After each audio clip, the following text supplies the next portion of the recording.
เนี้เห็นว่าอืมทักทายสบายดีตอนบรรยากาศช่วงแรงๆได้พี่น้องเด้อบอลลี่เข้ามาหาน้องหล่าเพิ่น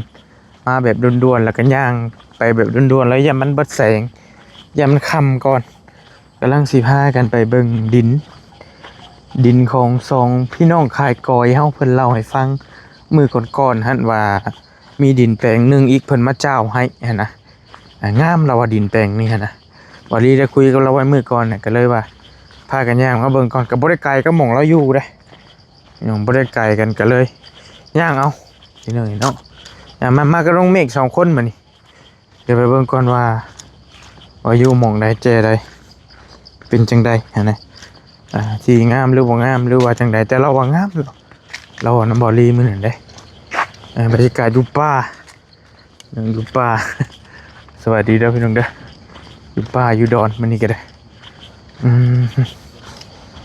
ยังบ่เคยเข้ามาจักเทื่อแล้วอยู่พี่โอ้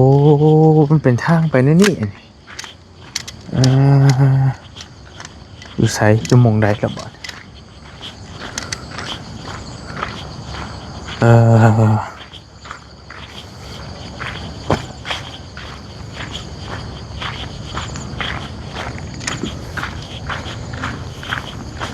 อยู่ในพี่ปะไว้ดิถ่ายเนี่ยถ่ายก่อนหยุดก่อนโอ้ยเผาพิลึกพิลือเห็นว่าก็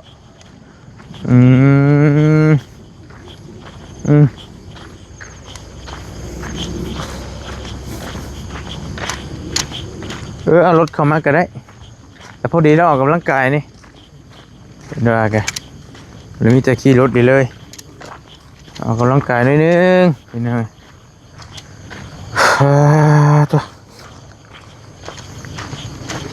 มันมีดอกมันขายดอกไม้ผมบอกมันปลูกดอกไม้ขายคักเลยแต่วันพระได้เหมือนนี่เนาะ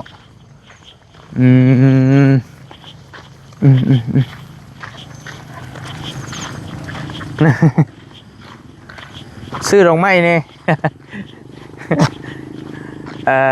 ยังอีกไกลบ่นี่บ่เป็นใกล้แล้วบ่ไกลไกลพอดีขนองลอย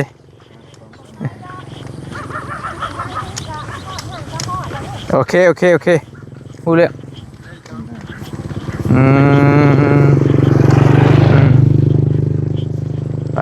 ไปนี่น้อง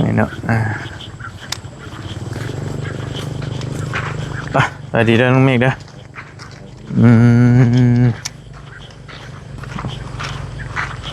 สิเฮาเอารถเข้ามาก็ได้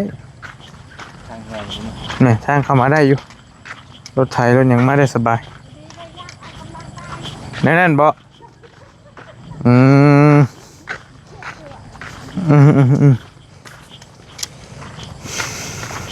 ทางไปใช้นี่แม่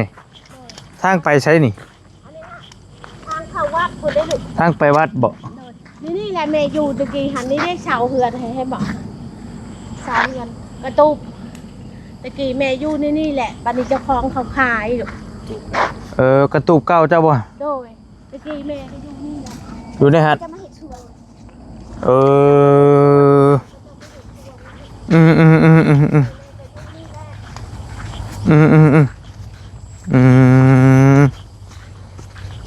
โอเค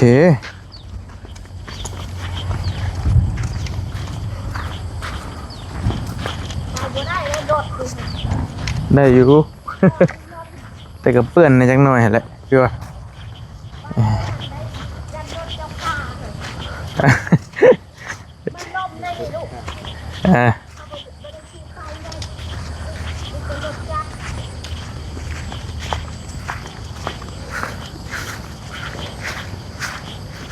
โอ้โหกกบกโนอู้ใหญ่นี่กบหมกข้าวพ่อมอยู่พี่นี่แหละบอลแมยูหันดินจะมีแต่บอลแมยูทำมากกว่าที่เลยภูเขาพุ่มบ่โดยเจ้าขึ้นแล้ว ดินแปลงเก่าแล้วเขาเจ้าซื้อแหละเราย้ายไปอยู่พุ่นมัน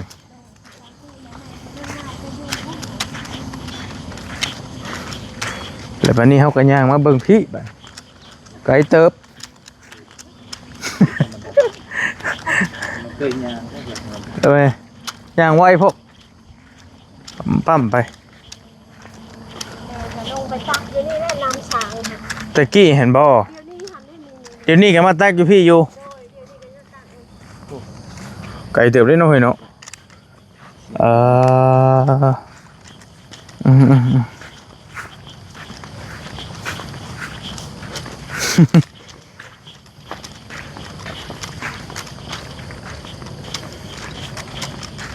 เฮาไปเบิ่งแต่เฮาบ่เลยมีเจ้าของเพิ่นพร้อม บ่จะคล้องคนโมนี่จะคล้องคนไปเหยียบลูก โอเคบ่เป็นหยังคะแนนเจ้า เรามาบอกเลยเด้ คะแนนเจ้าจักทีอยู่ เรามาบอกเลยว่านี่จะว่าให้จับไปเบิ้งหัวมา แต่ระวังงามได้ดินแปลงงามเรา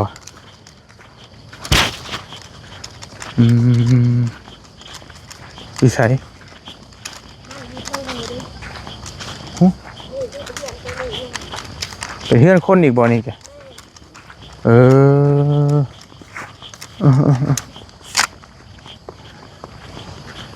อยู่นี่ก็มีคนอยู่อีกนี่เนาะ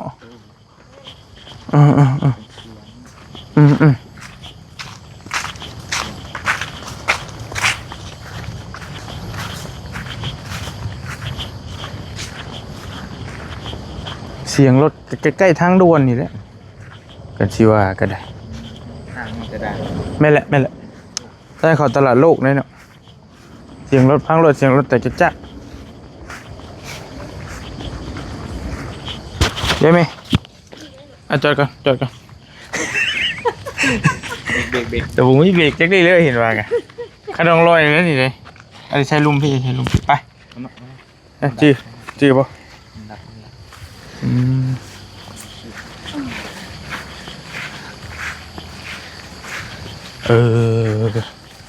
อยู่หมองได้บ่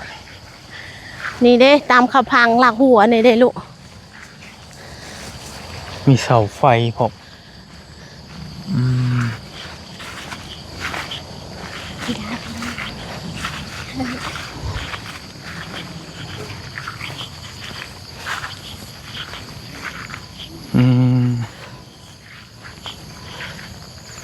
ในใช้บ้าน นี่แหละนี่บอลเมฆยืนนี่แหละนี่นี่ตะขาเช่าดินท่านมานี่ไปพุ่น บ่ขึ้นลูกบ่ขึ้นบ่พาขึ้นเรียบร้อยเลย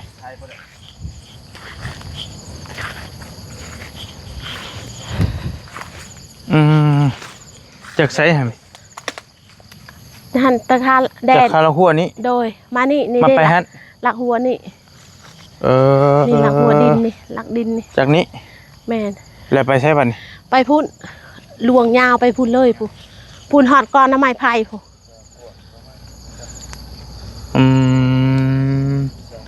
มาพี่ลูกมาพี่นางเอ้ยมาพี่น้ำไม้มาน้ำแม่พี่ลูกเดี๋ยวจะกินหมักสีดาแป๊บนึงหิวเลยหิวข้าวแล้วเบากับหิวเพื่อนยังไม่ได้กินข้าวอยู่นี่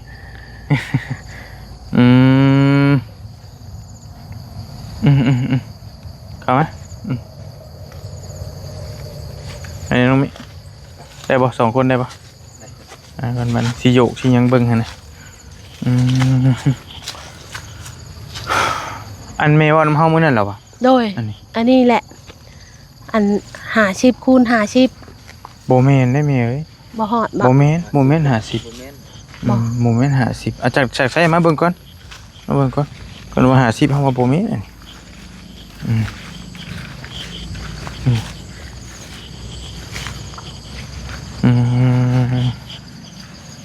อุ้ยตาย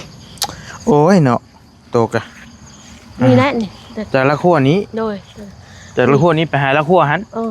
โดย มันได้ว่า10 ปลายเม็ดเนาะไม่อีกเนาะ 10น้อยๆนี่เลย 10 ปลายบ่แม่น50 โดยแต่ยันเราลืมเราแบบเราบ่ได้สังเกตเบิ่งดินหั่นนะ ขันยาวนี่จึงว่า ขันยาวน่าจะฮอดอยู่50ชุดละขั้วเลยเนาะ แม่น มันหก เราว่าล่วงยาวนี่แหละลูกล่วงยาวนี่แหละเราว่า50คูณ50น่าจะ10ปลายคูณ50ประมาณนี้แหละนี่นะคันว่า50นี่ทั้งนี้ก็50สินะแม่ทั้งพูดก็50ทั้งพี่ก็50สินะ50สี่เหลี่ยมเลยหั่นน่ะแต่บ่แม่นอันนี้เบิ่งเฮาสิยกเบิ่งขอโทษเด้อ1 2 3 4 5 6 7 8 9 10 11 12ประมาณ13ย่านงูเนี่ยมัน6คนปกคนย่านงูครับเหยียบเข้าไปเพราะแห้งอีกแล้วประมาณ13หรือว่า14ประมาณนี้ปลายๆก็คร่าวๆ พุ่นละฮอดอันก่อนน้ำใหม่พุ่นละ อันนี้ก็เฮือนเขาเจ้าเนาะ แม่น ต่างหาก แม่น มาอยู่แบบลึกลับเนาะ โดย มันมีทางเข้าออกบ่นี่มี มีทางช่องทางเด้ทางนี่ก็มีนี่ทางนี่ก็มี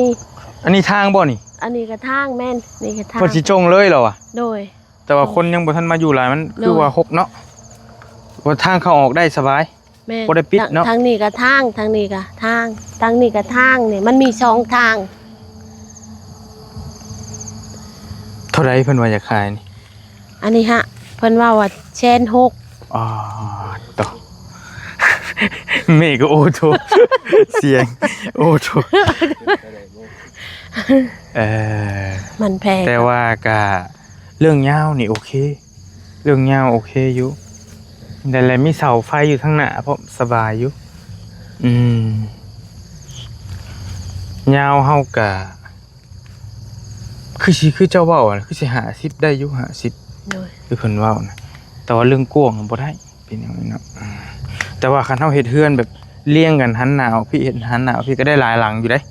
แต่หน้าบ้านน่ะบ่หลายนี่คันว่าสิเฮ็ดนี่ก็ได้อยู่มันยาวเด้มันยาวความหมายว่าคันยกตัวอย่างแม่อยู่นี่โอเคอยู่แม่อยู่ได้แม่นบ่สมมุติว่า อยู่ได้ มักอยู่ อยู่ได้อยู่ในชายแม่ก็อยู่ได้ นอกจากแต่ว่าไปอยู่บ้านอื่นแล้วแม่บ่ไป ยกตัวอย่างว่าอยู่นี้หรือแม่ก็อยู่หมองเฮาไปเบิ่งมื้อนั้น โด โอย เค อยู่ได้ ยุ่งขอโทษกลับมาเบิ่งเป็นแนวทางอีกหม่องหนึงพี่น้องเฮาย่างมาแบบเลี้ยวๆมาเลยนะกินย่างทำมาก็ประมาณ10นาทีบ่ได้อยู่บ่ย่างมากินก็โอเคอยู่มีบ้านคนอยู่ไหนก็บ้านคนอยู่ เพราะว่าดินอันนี้หันนี่เจ้าของดินนี่เด้ อันนี้เจ้าของเพิ่น แม่นและบัดนี้เพิ่นขายให้คนอื่นแต่คนอื่นเนี่ยขายบัด คนอื่นสิขายต่อ โดยเพิ่นสิขายต่อ บ่เป็นหยัง อันนี้ก็ดินตัวนี้ก็เพิ่นก็ชื่ออยู่นี่นี่ค่ะอยู่เทิงบ้านพุ่นอันนี้ค่ะเฮือนนี่อยู่หลัก6เจ้าของอันผู้ชื่อเฮือนนี่ชื่อดินนี่ เพราะว่ามันก็เหมาะอยู่งามอยู่ดินก็ได้โอเคอยู่เด้มันสูงพี่น้องมันอยู่โน่นพี่ โดย แล้วก็บ่ต้องย่าน้ำท่วมน้ำหยังนะเบิ่งทรงมันค่อยๆลงแล้วก็เป็นป่าธรรมชาตินี่แวดล้อมเสียงรถนี่หลังทางด่วนเลยนี่ แม่นท่านทาง ทางด่วนส่งสินค้าเข้าตลาดโลกพี่น้องเนาะเสียงรถพังรถหึมๆอยู่160,000 บาทราคาก็สิสูงริ้วแน่น้อยนึงพี่น้องเนาะแต่ว่ามันได้เรื่องความยาวเป็น50พอได้ยินพอได้ยินแม่แล้วว่ามื้อนั้นว่า50คูณ50 โดยเพ บ่ ราะ บ่ ว่า ดีสิบ่อยากมาเบิ่งมันงามหั่นนะ เจ้าของเพิ่นมาบอกคอยถามแม่ถามว่าเท่าใดดินหัน โอ้ ก ขนา ว้า ด ง 10คูณ เท่าใด 50กว้างเลย เพิ่นว่า50คูณ50เพิ่นว่าในนี้เจ้าของดินหันเว้าให้แม่พังแม่ละถามว่ากว้างจักเม็ดว่า50คูณ50ว่าเพราะว่ามีแต่นี่แหละแม่เพราะว่าเห็นบางหันกับเจ้าอ้อมหัวได้เจ้าของผู้อยากขายนี่เห็นเพิ่นอ้อมหัวเบิดเลยนี่บัดนี้เพิ่นบ่ได้อ้อมเลยหัวครับเพราะเพิ่นตะกี้แป้นด้วยเพิ่นรักษาอันนี้เพิ่นว่าไปเวียกแล้วเพิ่นบ่มีเวลาไปรักษาเพิ่นบ่มีเวลามาเด้ ออกทางนี้ก็ได้นะนี่เนาะ โดยออกทางนี้ก็ แล้ว ได้ มันสิไปทะลุใช่บัดนี้ ตะลุหันแน่อันนี้มันก็เป็นเหือนคนคือกันอยู่ค่ะบัดนี้ทางนี่ก็ย่างไปพุ่นก็เข้าวัด ย่างไปพุ่นกับบ่อนเฮามาเมื่อกี้นี้หั่น ลงไปให้มีคนเฮือนคนอีกบ่ก็เถียงรถโดยบัดนี้หั่นมีและเฮือนคนน่ะผู้ชุดผู้ก็เฮือนคนคือกันตะกี้ก็มีหลังเดียวเพราะว่าเขาเจ้ามาชื่อดินแล้วเขาก็อยู่หลายหลังเติบได้อยู่หั่นตามมันนำตามมันสายไฟนี่มันเป็นทุ่งนา เพลงบ่น้องมิกจ้ะ แพงอยู่แต่ว่ามันก็ มันได้ยาวเนาะมันได้ยาวได้สมมุติปลูกเขื่อนอยู่พุ่นน่ะมีหน้าบ้านเต็มที่เลยนี่พี่น้องโอเคอยู่ แพงอยู่แต่ดินก็โอเคอะ เพียงดี มัน เก็บที่ใส่ซอยก็บ่ได้ แต่ว่าบอลลี่เห็นในรีคักกะลีนั่นที่มันเหมาะนั่นมื้อนั้นอยู่พุ่นต่อไปเบิ่งมื้อนั้นหลักหมื่นเราหา10,000 60,000นี่แหละมันแต่ว่ามันบ่ยาวปานนี้เรื่องกวางอาทิตย์ละเล่าเดียวกันเลยแต่ว่าสิได้ประมาณจักครึ่งนึงนี่แหละกันสิได้หั่นน่ะก็แล้วเล่านั่นแหละ จำพออยู่ก็ได้เนาะ แต่ว่าเฮาก็นี่แม่เราเว้าอีกหม่องนี้เฮาก็มาเบิ่งเป็นแนวทางอีกแปลงหนึงเพื่อเลือกหั่นน่ะพี่น้องเอ้ยพิจารณาเบิ่งแต่ว่าเจ้าโตเพิ่นน่ะบ่อยู่เราว่าเพิ่นไปบอกหั่นน่ะว่าเพิ่นจะขายก็เลยว่ามาเบิ่งมันนี่แกจากเฮือนเรามานี่ก็ประมาณโอ้ยย่างเลาะทางมันนี่ก็ ไกลเติบ หลายร้อยเมตรเต็มเลยเนาะหลายร้อยเมตรเต็มอยู่400-500 เมตรถูกประจักก็โอเคอยู่พี่น้อยอยู่นี่ก็ร่มรื่นดีแบบสงบร่มเย็นดีนะแบบที่จะบ่ค่อยวุ่นวายกับไผพอปานใดพออยู่ป่าไม้ล้อมรอบ ปลาใหม่กับปลาหน้ำไม้นั่นนี่ปลาหน้ำไม้วัดขอบนี่อันนี้กับปลาหน้ำไม้วัด น้ำไม้น้ำมันเลยเนาะและมีใบตะดินข้างในอยู่ที่เนาะ มีอยู่อันเด้หักอยู่เด้ มีใบตะดินอยู่นี่ เสาไฟครบอยู่ใกล้เลยน่ะ โดย สบายอยู่คักอยู่เนาะเป็นแค่ว่ามันอันนี้มันหกซื่อๆไดแต่ว่ามันเป็นป่าแบบว่าเฮาทางออกเป็นแปลนเลยก็น่าจะอยู่แต่ว่าอันนี้ราคาเพิ่นเอิ้นมาเด้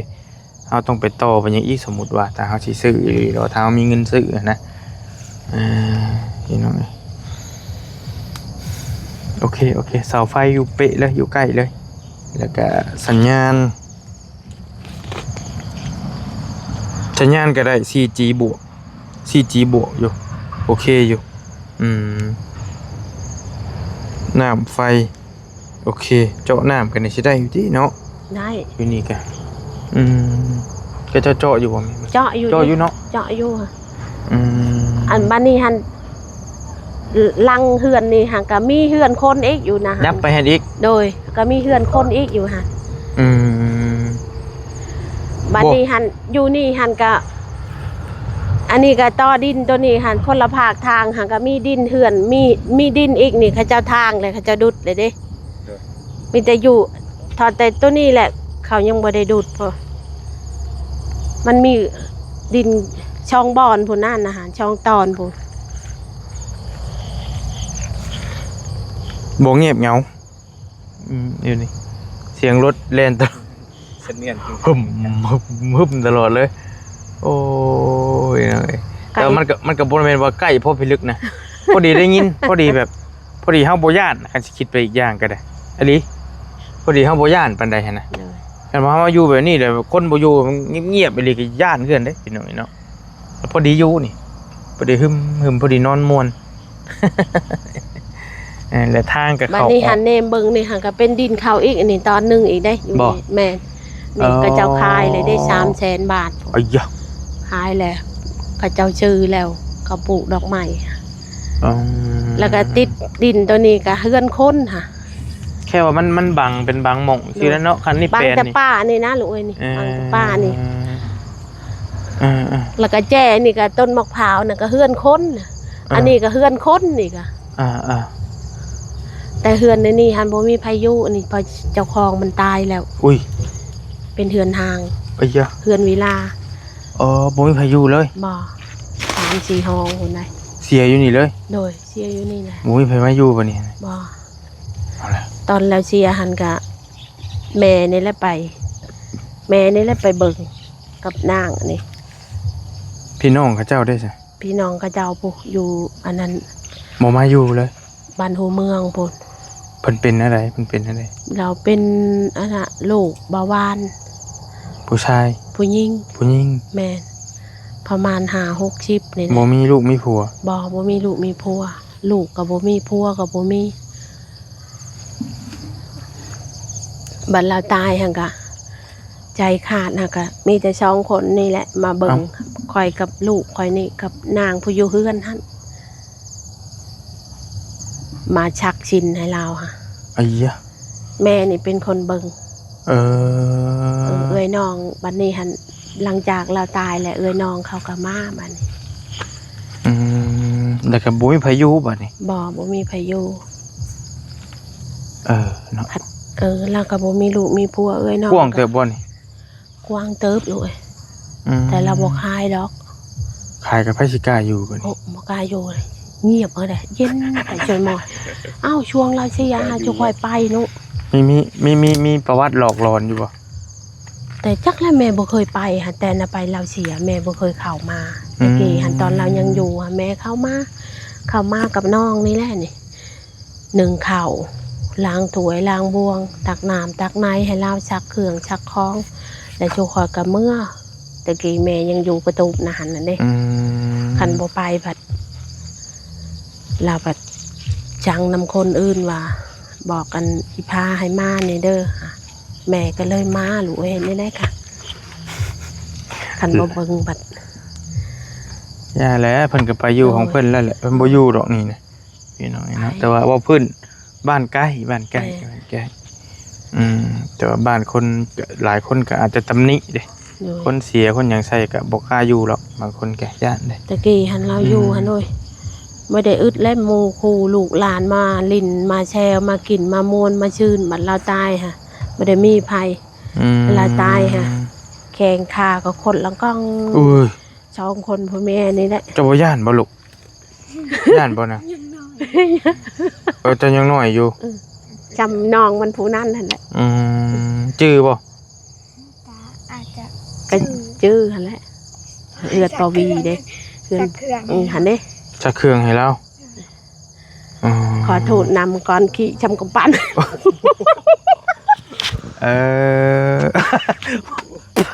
บอกเลยทนเป็นยังไงก่อนขี่ช้ำกระปั้นนี่ได้เก็บเมียนเจ้าก็ได้ เมียนหั่นแหละลูกบ่เมียนเฮ็ดได้ค่ะกับบ่แม่นฉะแบบบ่แม่นเลือดแม่นยางบ่แม่นผีน้องนะ แต่ว่าก็ช่วย โดย เอาบุญเนาะเฮ็ดได้เพราะว่าเราบ่มีลูกมีเต้ามีลูกมีผัวบ่มีไผเบิ่งเด้ไปแล้วจังว่ากันซะนะพี่น้องเอ้ยประมาณ14อย่างกว้างก็14คูณ50ดินแล้วก็ราคา160,000เราอะถ้าว่าแนวใดก็จังค่อยว่ากันพี่น้องว่าถูกหรือแพงมันก็อยู่ในน้อยนึงเด้อยู่ในพี่บ่แม่นว่าเป๊ะทางเป๊ะหยังเนาะดินอยู่ในพี่น้องเนาะคันสิว่าแพงก็แพงคันสิว่าถูกก็ถูกจักเขาแล้วแต่เฮาว่าแต่ว่าส่วนโตก็ดินคือฮู้แหละดินคู่มือนี่มันก็ค่อนข้างที่จะแพงหั่นแหละนับมือยิ่งขึ้นไปเรื่อยๆเรื่องดินเรื่องดอนก็ได้พี่น้องเนาะจังค่อยว่ากันเนาะแม่เนาะเบิ่งไปนำกันนี่แหละพี่น้อยก็ยังบ่มีว่าไผสิช่วยแต่ว่าเฮาก็อยากเห็นหลายๆหม่องเพื่อเพิ่นถูกใจเอ้าซื้อให้เลยสิหยังสินะเพื่อเพิ่นถูกใจหม่องนั้นหม่องนี้ผู้ช่วยก็ได้แต่ว่าเฮาก็ไปเบิ่งมา2 3 4หม่องแล้วก็ยังบ่ได้ว่าแนวใดพี่น้อยเนาะไปเดินทางเมื่อนำกันบัดนี้ก็ได้ไปนะเบิ่งงูเบิ่งเงี้ยวเด้อมาเด้องูเงี้ยวเขียวกระปอมอยากว่าข่อย ยาจะเฮ็ดจังซั่นคักแต่มีไฟเนาะแบบว่ามันมาถึงหั่นนะแม่นดึงเข้าสบายเลยเด้อพี่น้องเนาะมาเอาไม่นั่งเจ้าอยากดึงหมักอันนี้บ่กินนี่บักชิดาเจ้าบ่สุกอยู่บ่นี่นะก็มีอยู่ได้เฮ้ยน่ะหมักสุกก็มีนี่ทางเข้าอยู่นี่ก็ได้นี่พี่น้องนี่น่ะแค่ว่ามันนี่บังได้เดียวนึงนะนี่ดินมันยาวอ่ะพี่ยาวไปทั้งพี่ยาวไปฮอดพุทธพี่น้องมันก็ดึงมาเพื่อนเอาเบาในลายอยู่บ่เพิ่นบอกให้ที่นี่นั่งนี่ข้างหลังเจ้าน่ะ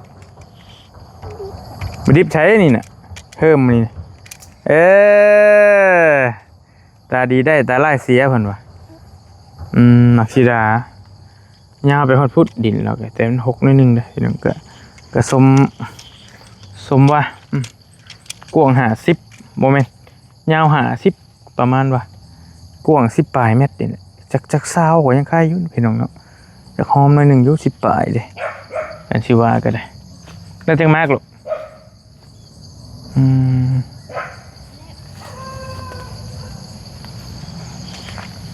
ปะได้บ่เอาก่อนเราเอาขี้ดาสิไปปะเราแล้วจังมักเดียว ทางเดียว มันยาละปะนี่มีมะขามให้พ่อมนี่โอ้พี่น้องสภาพแวดล้อมเป็นไปด้วยความสงบร่มเย็นเนาะมีทางเข้าออกได้สะดวกสบายยามฝนก็สิยุ่งในนิดนึงแหละอาชีวาก็ได้ฮะมักตัว50,000นะแห้งถึกแล้วอยู่ฮะจังว่ากันก็ได้มักตัวไปเบิ่งหมองเฮือนพอตู้มื้อนั่นนะพี่น้อง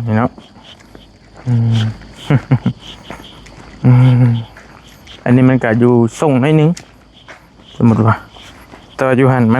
นเป็นเอาวะคักอยู่มามันจะไกลแน่ลูกมันใกล้อันนี้ก็เป็นทางเข้าออกอยู่นี่เลยนี่บ่ขยับไปนั่นเป็นธง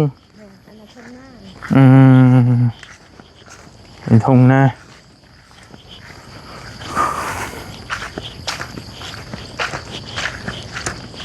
แต่ต้องเห็ดเทือนนั่นเนาะแต่ต้องเข่ามานี้บ่แม่นสมมุติว่าหรือมันมีทั้งเข่าทั้งหลังทางนั้นก็มีจะบอกว่าทางนั้นก็เข้าทางนั้นก็ได้ครับเพราะว่ามันเป็นทางใหญ่ได้อยู่นะโอเคมันแกจะก็จะเห็ดเทือนอีกนี่แกพี่น้องมีแต่เทือนไหนเนาะเบิ่งคือป่ามันมีแต่คนเห็ดเทือนเต็มอยู่เนี่ยใดก็งงดีคือกันเป็นไปในนี้แปลว่าผู้ใดมักธรรมชาตินะเกิดเบาเงายังอยู่บ่อันได้กิ่งนึงเดี๋ยวสิเก็บมือให้เพิ่นอยู่ปัญหาอยู่เกิดเบาเงาเฮียเราก็ยังจื้ออยู่เลยผู้นี้บ่ได้เป็นเบาเงาได้มั้ยจื้ออยู่หรอวะ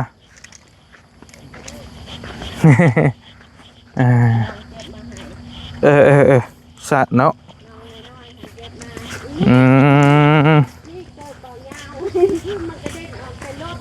เกิดเบาเงานี่เป็นธงพี่น้องคักอยู่นี่แต่ว่าก็เพื่อนห่างกันนะตามหิมป่า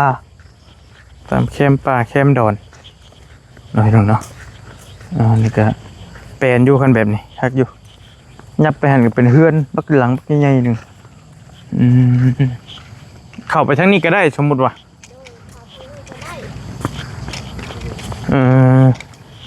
ก็ได้หลายทาง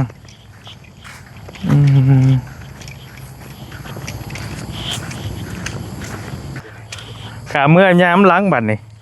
ขามาคือไว้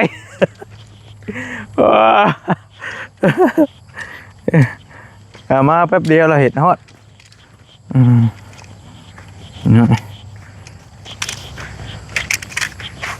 ยับไปนี่ก็เป็นเฮือนเก่าแล้วเรามองเมย์เราอยู่นี่เป็นนั่นนี่เนาะเป็นไปทางสั้นเจ้ากระจงทางให้เลยได้นี่เป็นสะดวกสบายอยู่กันสิว่ากันตอนยามฝนก็สิเปื้อนได้นึงซึ่งนี่บ่นั่งเฮือนโตแม่นบ่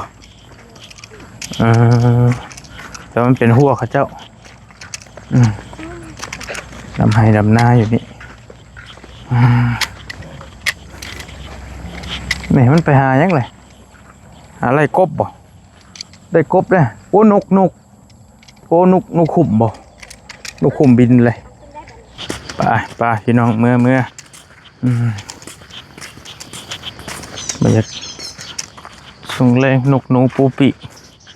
ก็ประมาณนี้แหละธรรมชาติเฮ็ดปวกเลยนะข่าวจุนพูนอยู่แม่นบ่กราบห้อย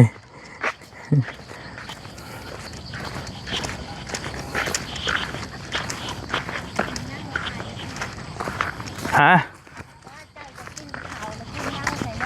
บ่เป็นยังแม่ทอดไข่บ่เป็นว่าหรอบ่นะลูกชาวทอดเป็นว่าตีแม่ทอดไข่บ่เป็นแล้วทอดมือตอนอันไหนให้พวกน้องกินเละเบิดเลย เละไปเลย เฮ็ดแต่ขัวไข่เป็นล่ะ ขัวใส่หมกพริกเป็นงัวเท่านั้น มันคือใสแบบนี้น้ำเนาะก็แบบว่าไม่เห็นเป็นเงาเลยเห็นบ่ตรงนี้ ไปเบิ่งใกล้ๆ เนาะนี่พี่น้องเอ้ยมันใสคักลี่นี่ ไปเบิ่งใกล้ๆค่ะ แปลว่ามันเห็นจะเห็นเงาไหมฟังนั่นเห็นนะแบบเบิ่งให้กดกระจกแบบหนึ่งอยู่เลยพี่น้องเห็นบ่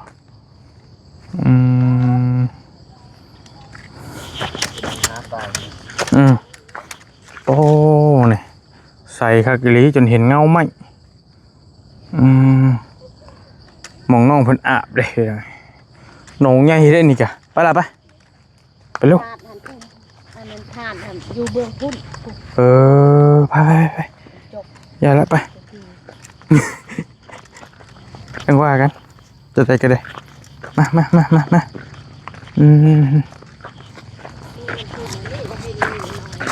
บ่ขึ้นมาแต่นองนี่เนาะเบิ่งทรงเนาะ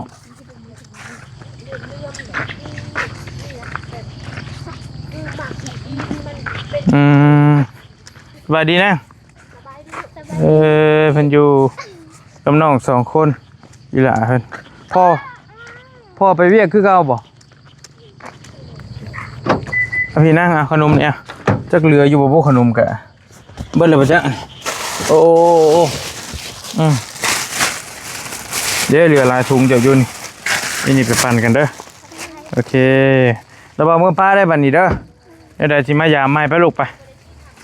ได้แล้วเฮาไปหากินอยู่ข้างนอกเอาเกิดบ่ยาวเอามาโอ้บ่ยาวลืมเกิดกันนั่นแหละพี่น้องเฮากลับไปเบิ่งดินอีกแปลงนึงที่แม่เราให้ฟังแล้วก็ไปแล้วก็เห็นก็งามอยู่ดินก็ได้พี่เกิดบ่ยาวชาแนลสัก